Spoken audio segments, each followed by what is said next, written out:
Bueno, me hacen el favor y me confirman si están viendo la pantalla bien.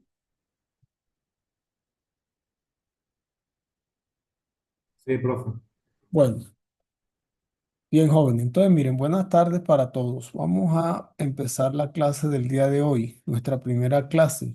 Bueno, mm, para el desarrollo del curso. Entonces, miren, en esta primera clase, bueno, este es el curso de Física uno, como ya ustedes saben. Y este curso yo lo voy a desarrollar de forma híbrida. En algunos momentos tendremos unas clases virtuales que generalmente van a ser los días lunes y vamos a tener nuestras clases presenciales los días jueves y viernes de acuerdo con el horario. Si no estoy mal, el jueves la clase en el 406 del Camilo Torre y el viernes en el 316A de el edificio de laboratorio liviano de la Escuela de Física. Y los lunes tenemos asignado el curso o el aula 106 creo que es, de Ingeniería Química. Bien. Miren, como les he comentado, quien les habla es el profesor Juan Carlos Barrios Sávila. En el día de hoy vamos a empezar a hacer un repaso general de vectores y escalares. Ese es básicamente cómo se divide este curso. Es muy importante esta primera parte de vectores y escalares. Y yo siempre daré por hecho que ustedes, muy a pesar de que puedan manejar esto, yo supondré que no manejan muy bien todo lo que son operaciones con vectores y escalares, que hacen parte de este primer elemento del curso y que va a ser muy clave a lo largo de todos sus cursos de física que desarrollen en la universidad, por supuesto. Bien, joven. Entonces, mire, dicho eso, también es muy importante que tengan presente que para este primer corte vamos a trabajar dos elementos claves. Uno es un repaso, yo le llamo unidad cero generalmente, que es la unidad de vectores y escalares.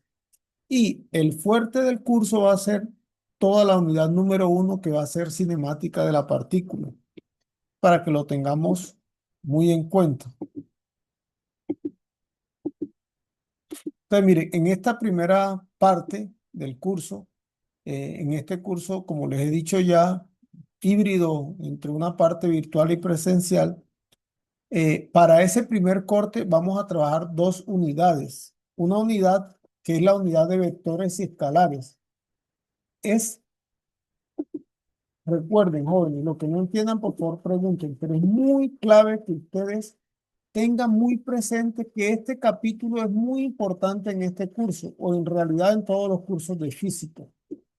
Todo lo que tiene que ver con vectores y escalares. Entonces vamos a trabajar, a pesar de que es un repaso muy sucinto, digamos, sí no vamos a perder generalidades y vamos a dar una definición de vector desde el punto de vista físico, cómo se representan, cuáles tipos de vectores tenemos, cuáles son las operaciones que se trabajan con vectores. De hecho, se trabajan tres operaciones básicas, al menos en este curso de física, que son la suma, la resta y la multiplicación de vectores. Aunque la multiplicación de vectores realmente se subdivide en dos grupos o en dos elementos. Una multiplicación de vectores que se conoce como producto punto o producto escalar y la otra que se conoce como producto cruz o producto vectorial. Entonces, cuando multiplicamos vectores lo hacemos desde estas dos ópticas, desde la luz o desde el camino del producto escalar o desde el camino del producto vectorial. Estas dos formas de multiplicar vectores son bien diferentes. Entonces hay que tener mucho cuidado al realizar operaciones con vectores que van a ser claves en el desarrollo de este curso, para que lo tengamos ahí en cuenta. Ahora, en en la parte fuerte de desarrollo de este curso de Física uno vamos a trabajar todo lo que tiene que ver con cinemática de la partícula. En realidad, el curso de Física uno se desarrolla utilizando modelos. Nosotros vamos a utilizar el modelo realmente newtoniano, aunque un curso de física también se puede desarrollar, o al menos este curso de física mecánica, se puede desarrollar desde una óptica distinta a la mecánica newtoniana, que sería una mecánica que se conoce como mecánica de Lagrange. Pero el curso, tal cual como está concebido, es desde la óptica newtoniana y por eso lo vamos a desarrollar desde la óptica newtoniana. Ahora, la cinemática de la partícula, que se definirá más adelante, qué es la cinemática y específicamente qué es la partícula, básicamente lo que se hace en física es utilizar un modelo que se conoce así como modelo de la partícula. ¿Qué es ese modelo o qué plantea ese modelo? Bueno, que cuando uno va a describir el movimiento de un sistema, realmente considera a ese sistema o a ese cuerpo como una pequeña partícula y esa partícula tiene unas propiedades especiales. Es una partícula que no tiene volumen, que no tiene masa y que simula realmente una situación de movimiento y esa situación de movimiento asociada con esa partícula se extrapola a todo un cuerpo en general. Eso es lo que se conoce como modelo de la partícula y de hecho aquí vamos a utilizar mucho ese modelo. En la cinemática realmente vamos a trabajar todo lo que tiene que ver con movimiento. Entonces, esta primera parte solamente vamos a estudiar el movimiento desde el punto de vista de qué es el movimiento, no las causas por las cuales se produce, ni por qué los cuerpos se mueven en la forma en que lo hacen. Eso también es importante que lo tengan muy en cuenta. Dicho eso, vamos a trabajar el movimiento más sencillo, que es el movimiento rectilíneo, y dentro del movimiento rectilíneo vamos a trabajar el rectilíneo uniforme. También vamos a trabajar el movimiento uniforme acelerado y vamos a trabajar también el movimiento de proyectiles. Pero en primera instancia, todo lo que tiene que ver con el movimiento de la partícula, esto es un movimiento unidimensional. Entonces, el movimiento rectilíneo uniforme, el movimiento uniforme acelerado, el movimiento de caída libre. De hecho, también vamos a trabajar movimiento curvilíneo y todos estos movimientos realmente son, en principio, en una dimensión. Son 1D.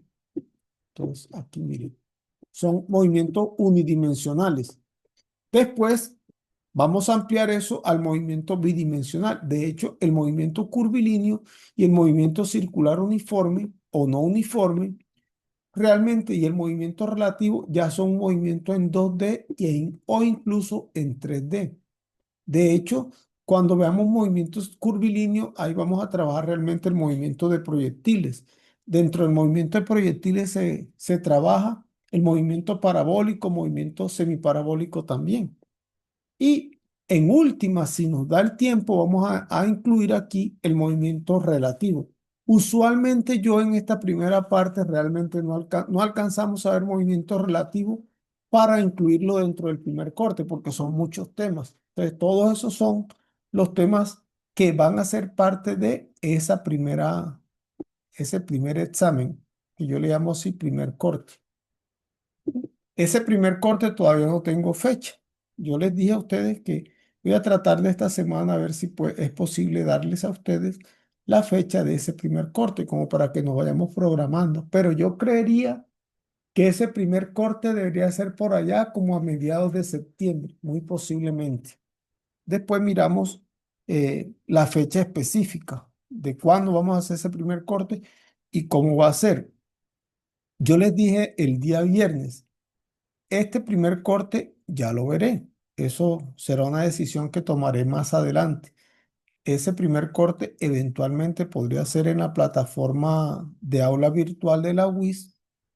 Eso ya lo he hecho en otros semestres, digamos. O puede ser un examen netamente escrito que haríamos allá en el aula. Ya eso lo definiremos más adelante. Eso realmente no es tan trascendente. Dicho eso, entonces miren, un curso de física mecánica realmente es muy importante para ustedes en su formación profesional.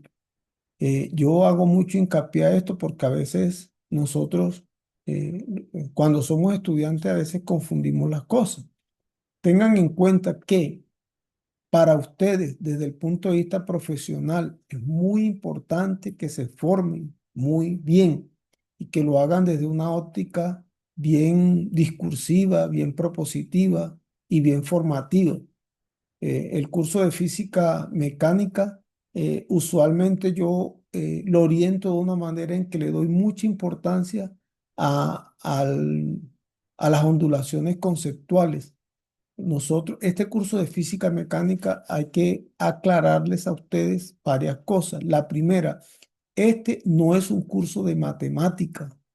Entonces, la física no es matemática. La física tiene unos elementos mucho, desde mi humilde punto de vista, mucho más interesantes para mí que la ondulación matemática.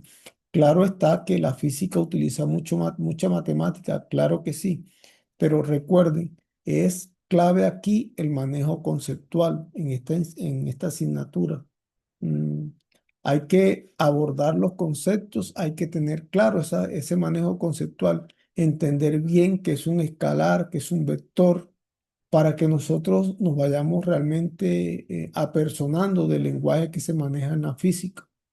Eh, También es muy clave que ustedes entiendan que es una cantidad física.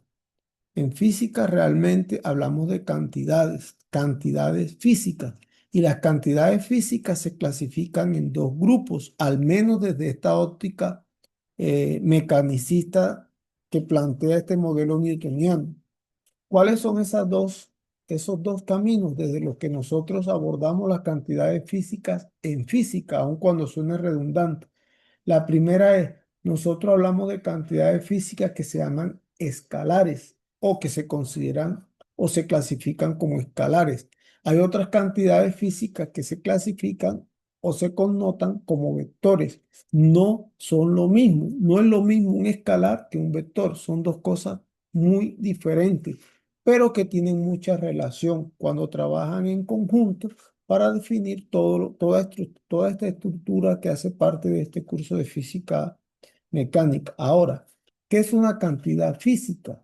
Una cantidad física se debe entender como todo aquello que puede ser susceptible de ser medido. Recuerden que medir es comparar una unidad con otra que se ha tomado como patrón. Y generalmente los patrones se toman como universales.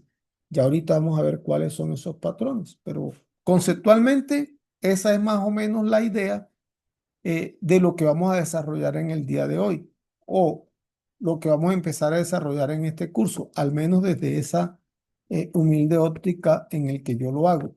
Entonces, miren. Lo primero, ¿qué es un escalar? En física, recuerden esto y ténganlo muy presente. Vamos a decirlo de una manera muy simple. Hay una manera mucho más compleja de describirlo, pero esto no es un curso de física para físicos, sino es un curso de física para ingenieros. Y como tal, nosotros tenemos que ser muy prácticos. No vamos a profundizar, a meternos aquí en caminos que por ahora no necesitamos. Lo que necesitamos es tener bien claro qué es un escalar y qué es un escalar desde el punto de vista físico de este curso. Un escalar es todo aquello que se puede representar perfectamente o se puede definir perfectamente por una unidad de medida, o sea, un número, y algunas veces también ese número se le asocia una unidad. Eso básicamente es un escalar. Entonces, todas las cantidades físicas que se pueden representar o especificar perfectamente con un valor numérico o con un número y una unidad adecuada, esa cantidad física se llama escalar. Hay muchas cantidades físicas escalares. Entonces, por ejemplo, la altura es un escalar. Si uno le preguntan, oiga, ¿usted cuánto mide? En mi caso, yo mido 1,77 metros. El problema de cuánto mido ya queda resuelto con un número y una unidad que en este caso es el metro, si hablamos de longitud. Ahora vamos a definir que en ese orden de ideas hay una cantidad de física que se llaman fundamentales y una cantidad de física que se llaman derivadas. Pero de eso vamos a hablar ahorita. Otra cantidad física escalar, el tiempo. Si nosotros, oiga, ¿qué hora es? Son las 4:25. El problema sobre qué hora es queda resuelto. Ya tenemos la hora, 4:22. Entonces, listo. El problema sobre a qué hora estamos queda resuelto con un número y una cantidad de medida que en este caso será la hora, por ejemplo.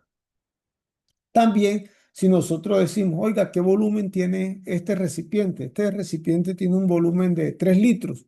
Es la cantidad de materia que cabe en ese recipiente, son 3 litros. Entonces queda resuelto el problema. Si a nosotros nos preguntan, por ejemplo, ¿cuál es su masa corporal? En mi caso particular, mi masa corporal es de 72 kilogramos. Ah, bueno, listo.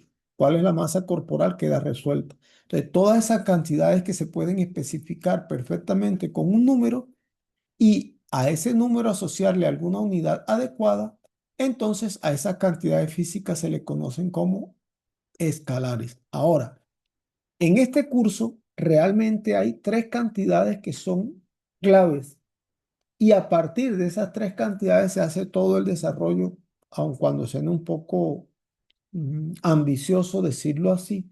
A partir de esas tres cantidades físicas, que se hace todo el desarrollo de la mecánica, para ser muy específico.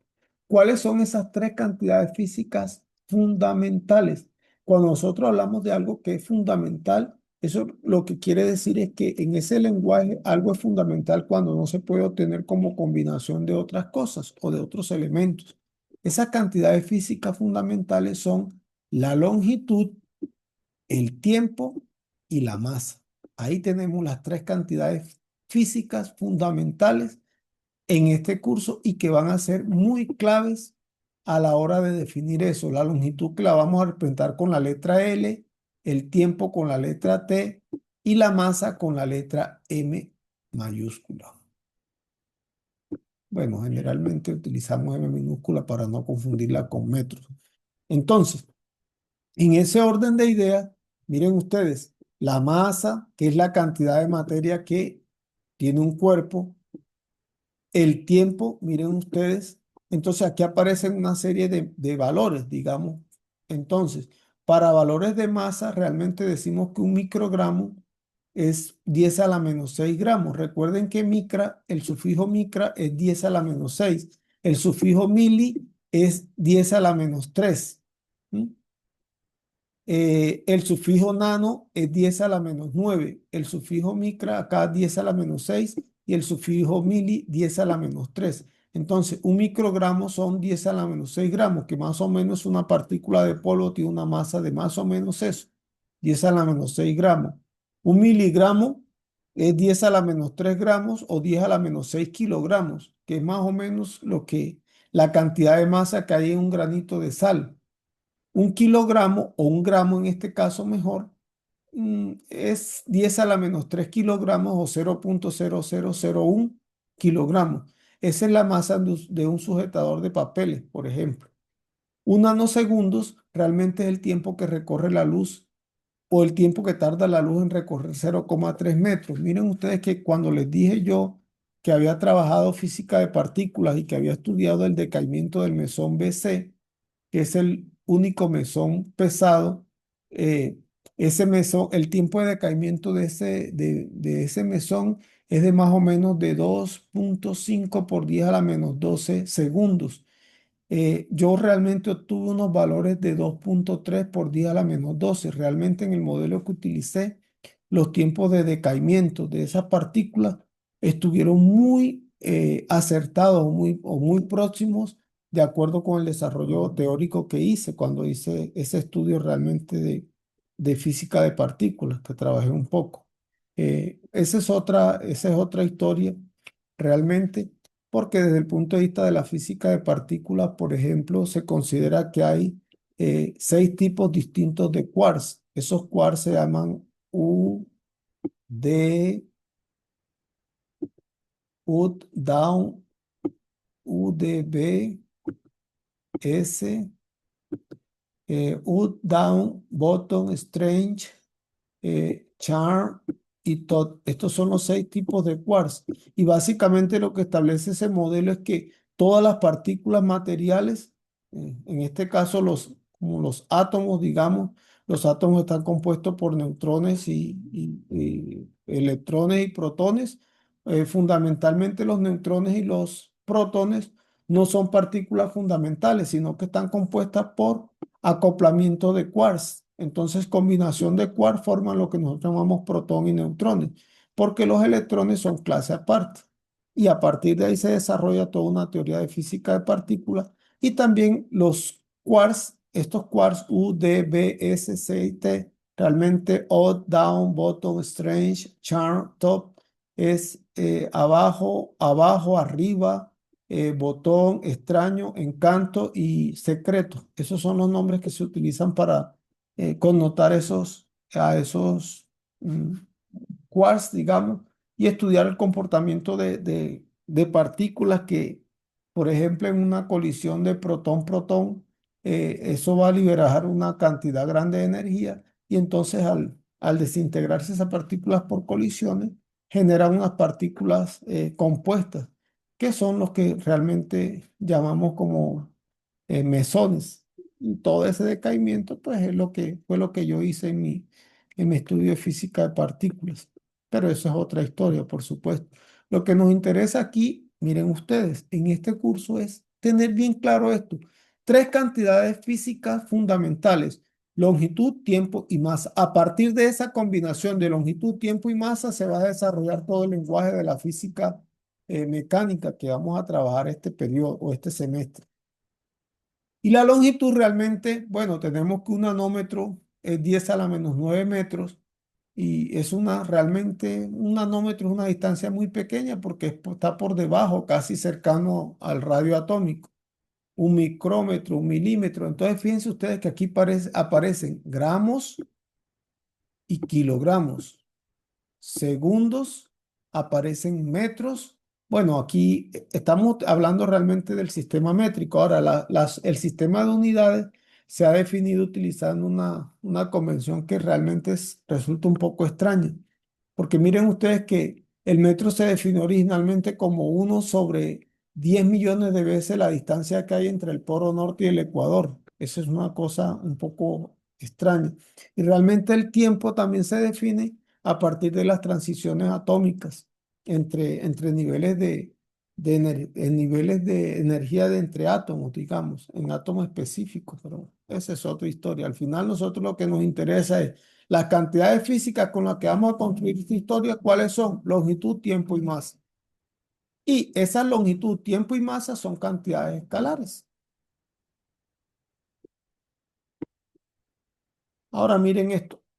Por el contrario, ¿qué son los vectores? En física, todas las cantidades físicas que para definirse perfectamente se necesita de un número, de una dirección y de un sentido, a esas cantidades se le conocen como vectores.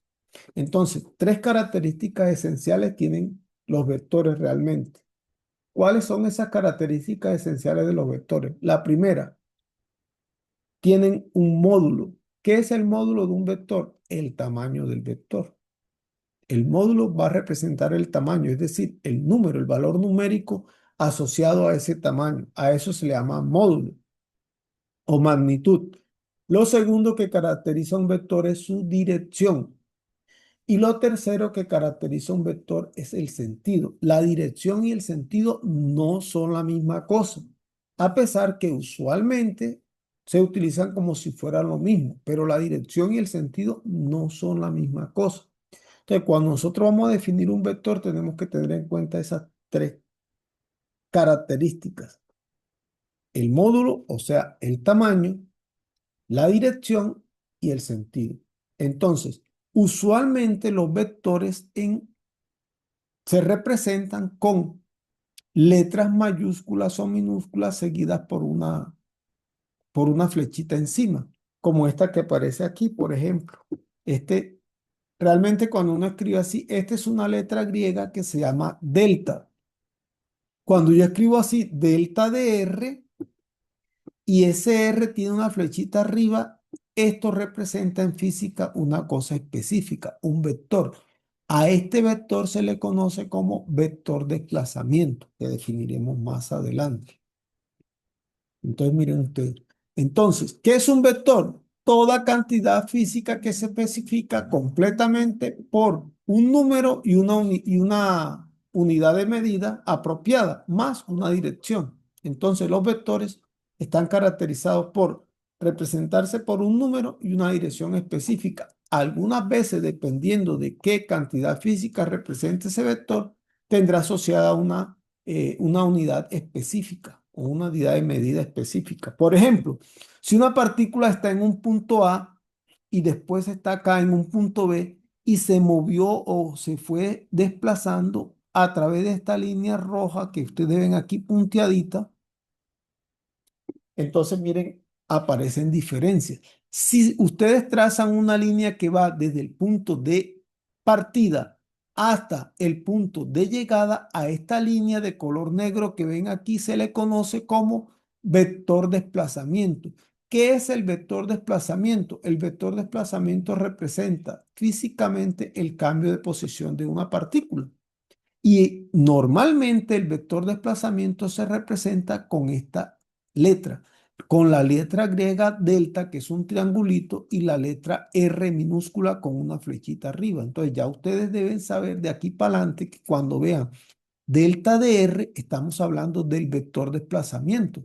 Si usted, entonces hagan analogía. Si yo escribo delta de X, ¿qué será delta de X? Pues el desplazamiento en el eje X. ¿Qué será delta de Y? Pues el desplazamiento en el eje Y. Y así sucesivamente. ¿Qué es delta de R? El desplazamiento de la partícula a lo largo del vector posición R. Y ahorita vamos a definir qué es un vector de posición. Entonces, miren ustedes que ese es el vector de desplazamiento. Entonces, hay muchas cantidades físicas vectoriales, así como hay muchas cantidades físicas escalares. Entonces, vectores. La velocidad es un vector, la definiremos más adelante. La aceleración es un vector. El campo magnético es un vector. El campo eléctrico es un vector.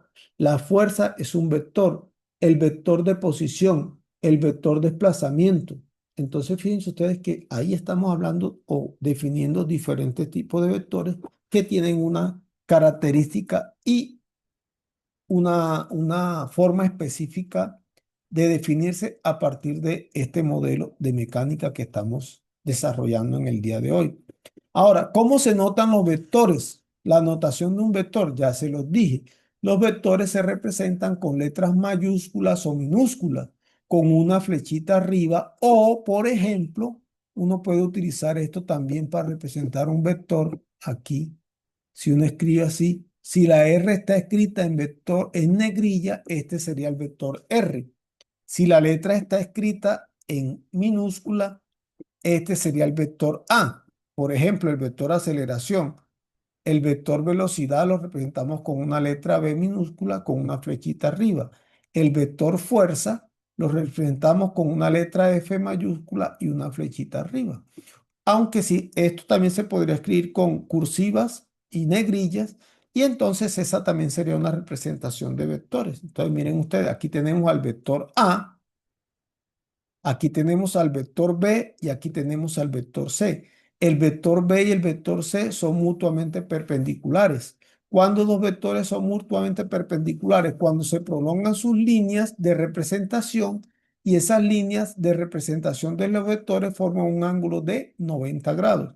Entonces estos dos vectores se dicen que son perpendiculares. ¿Mm? Ahora, gráficamente, ¿cómo se representa un vector? Y entonces aquí es donde aparecen los tres elementos del vector de los que les hablé al principio, que son ¿cuál? El módulo o la magnitud o el tamaño del vector. Miren ustedes, esta línea negra que está aquí en la imagen tiene una longitud o un tamaño, dependiendo del sistema de medidas que utilicemos o la escala de medida que utilicemos, esa línea tendrá un valor. Miren ustedes que los vectores se representan gráficamente con una línea. Esa línea tiene un punto de partida que se llama cola y tiene un punto de llegada que se llama cabeza, que es donde está la flecha. Entonces, el ángulo que forma esta línea con la horizontal es lo que define la dirección del vector. Y Para donde apunte la flechita va a ser el sentido. Entonces miren ustedes que el sentido es para dónde va el vector o para dónde apunta la flecha o la cabeza del vector. Y la dirección está dada realmente por el ángulo que forma el vector con la horizontal, porque así se define. Pero también el ángulo se puede medir con referencia a la vertical, no solamente a la horizontal, sino a la vertical. Usualmente la dirección de los vectores se mide con relación a el ángulo que forma con la horizontal, pero no quiere decir esto que no lo podamos medir con relación a otra cosa, con relación a la vertical o a la horizontal, pero esta es la dirección del vector. Miren ustedes, el ángulo que forma el vector con la horizontal me da la dirección para donde apunta la flecha será el sentido y el módulo magnitud será el largo de la flecha, que en este caso está representando a este vector A, que yo he llamado vector A ahí. Entonces, para que eso lo tengamos muy presente. Ahora, ¿cuáles son las operaciones que se pueden hacer con vectores? Bueno, yo se los dije ya ahorita, hace un momento. Le dije, bueno, con los vectores se pueden sumar, los vectores se pueden restar y los vectores se pueden multiplicar. Pero hay que tener en cuenta o hay que tener cuidado a la hora de cómo se desarrollan las operaciones con vectores, porque cuando nosotros sumamos vectores no es una suma numérica, simplemente. Entonces eso tiene una serie de propiedades y de condiciones para poder efectuar la suma o la resta o la multiplicación de vectores. Entonces miren ustedes acá. Cuando uno hace una operación con vectores, lo puede hacer también utilizando diferentes modelos. De hecho, para sumar o para restar vectores, uno puede utilizar el modelo gráfico, puede utilizar el modelo de las componentes, que se llama así, modelo de las componentes rectangulares. Puede utilizar también un método analítico, el método de las componentes, el método analítico, el método gráfico. Entonces, hay diferentes métodos para sumar o para restar vectores. ¿Cuál van a utilizar ustedes? El que más se les facilite. Siempre cuando ustedes vayan a resolver situaciones aquí en este curso, al menos mientras estén conmigo, la idea es que ustedes resuelvan sus operaciones o sus ejercicios desde la óptica que más se les facilite. Si ustedes entienden más el modelo del método gráfico, pues háganlo por el método gráfico. Eh, casi, bueno, en física aparece a veces algunas situaciones en las que el problema exige que se resuelva de una forma específica. Yo no soy muy amante de esa línea de trabajo. Solamente que en algunos casos, como quien dice, obligado nos va a tocar seguir una línea específica. Pero la idea es que ustedes cuando enfrenten un problema acá y lo planteen la solución, lo hagan desde la óptica que a ustedes más se les facilite. Dicho eso, entonces recuerden, bueno, los vectores se pueden operar utilizando un método de descomposición de componentes, por ejemplo. Los vectores se pueden multiplicar utilizando dos caminos. Un producto que se llama producto escalar, porque cuando efectuamos el producto escalar entre dos vectores, el resultado es un número y los números son escalares. O la otra es multiplicar vectores, pero que el resultado nos dé un vector. Si yo multiplico dos vectores y el resultado me da un nuevo vector, eso significa que utilicé el producto vectorial o producto cruz. Ahora, cuando uno va a utilizar el método de descomposición en componentes, tiene que tener también claro que vamos a utilizar una representación cartesiana o una representación polar.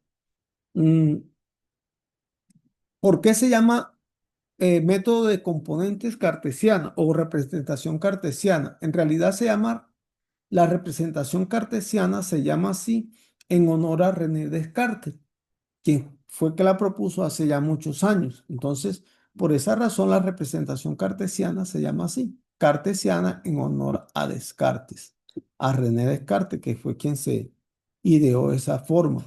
Entonces, cuando hagamos una representación cartesiana o polar, podemos hacer, utilizando esa representación, podemos sumar y restar vectores.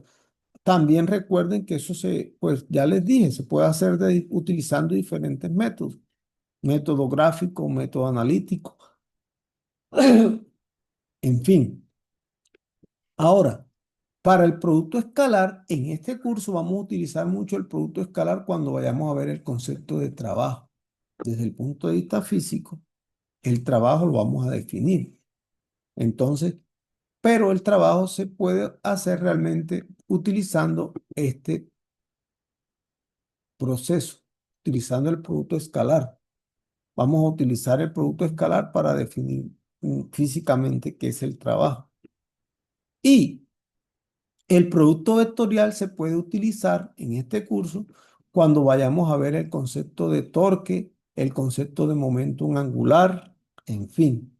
Entonces, cuando veamos torque y momentum angular más adelante, entonces ahí utilizaremos realmente el producto vectorial. Y el producto escalar, sí, perdón, se utiliza cuando vamos a ver el concepto físico de trabajo. Recuerden que el trabajo en física se representa con la letra W o W. Y en física, ¿qué es el trabajo? Realmente en física el trabajo se define a partir del siguiente postulado. Cuando una fuerza es capaz de actuar sobre un sistema y hacer que ese sistema se desplace, entonces hace trabajo. ¿Mm? Entonces, siempre que una fuerza produce desplazamiento, hace trabajo. Ahora, cuando veamos movimiento, en esta primera parte también esto es bueno tenerlo en cuenta. El movimiento se puede abordar desde diferentes ópticas, pero en toda esta primera parte, en la primera parte y en la segunda parte, nosotros vamos a trabajar movimientos traslacionales. No vamos a hablar de movimientos rotacionales, sino solo hasta el final. Por tanto, siempre que hablemos de movimiento, a menos que se señale lo contrario, vamos a hablar de movimiento traslacional.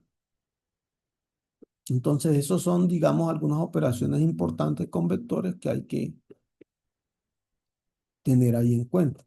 Entonces, miren, dentro de esas operaciones con vectores, ya habíamos dicho, o ya les había dicho a ustedes, bueno, los vectores se pueden representar de diferentes maneras. Gráficamente, por ejemplo, este es un vector que juega un papel clave en este curso de física, el vector desplazamiento. Recuerden, vector desplazamiento lo vamos a representar casi siempre así mismo, o al menos yo lo voy a representar así, delta de R. Este será el vector desplazamiento. Ahora, recuerden, también como en principio vamos a utilizar la representación cartesiana, recuerden que el plano cartesiano, si ustedes me lo permiten y lo recuerdan, el plano cartesiano tiene el eje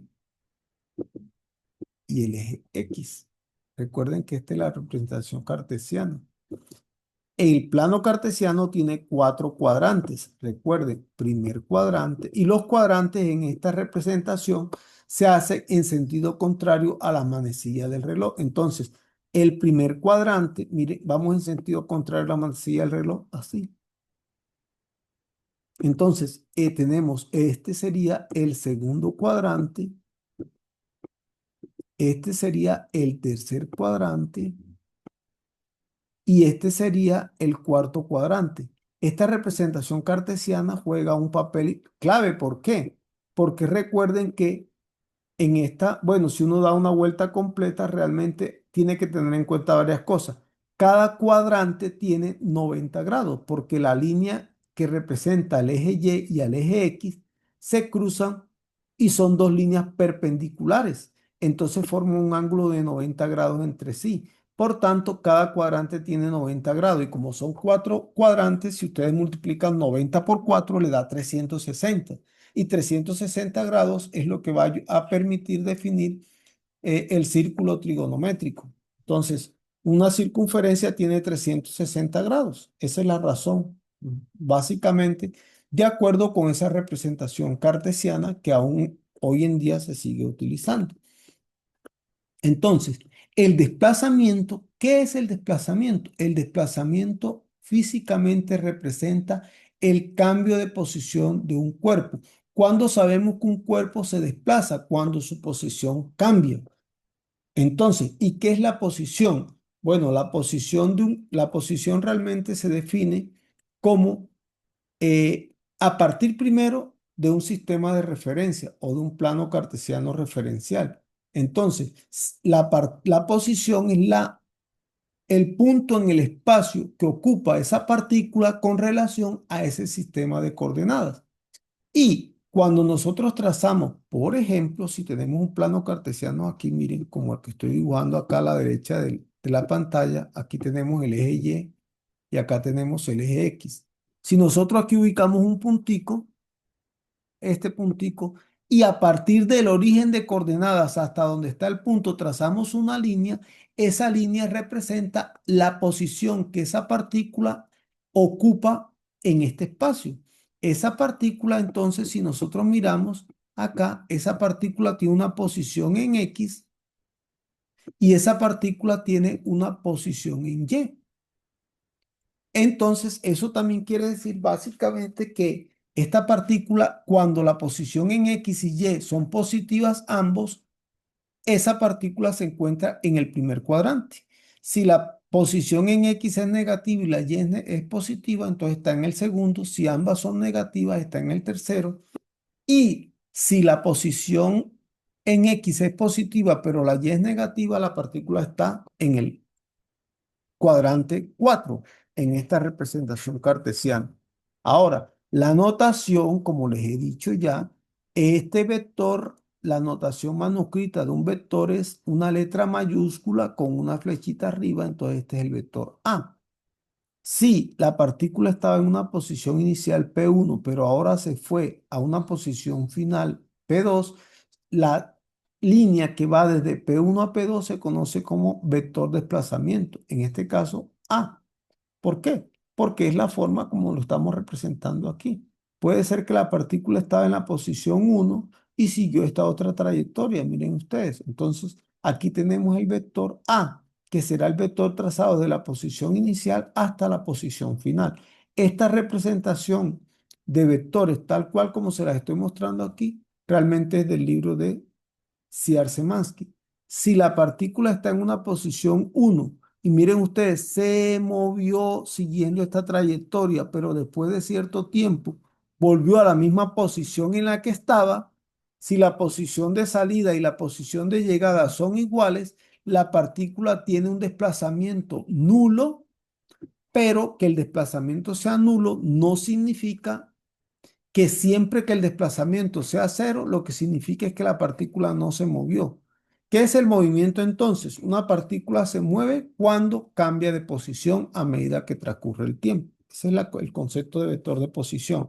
Ahora, dos vectores son paralelos si nunca se cruzan. Y además, dos vectores son paralelos si tienen el mismo sentido. Miren ustedes. Y aparte de eso, dos vectores van a ser paralelos siempre que tengan la misma dirección.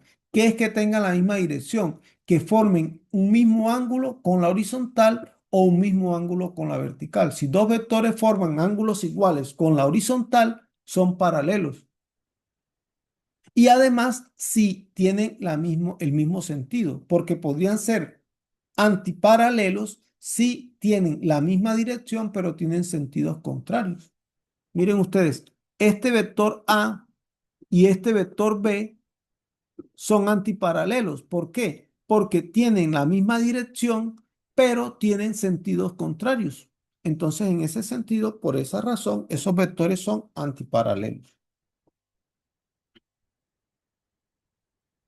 Bueno, jóvenes, vamos a hacer un par aquí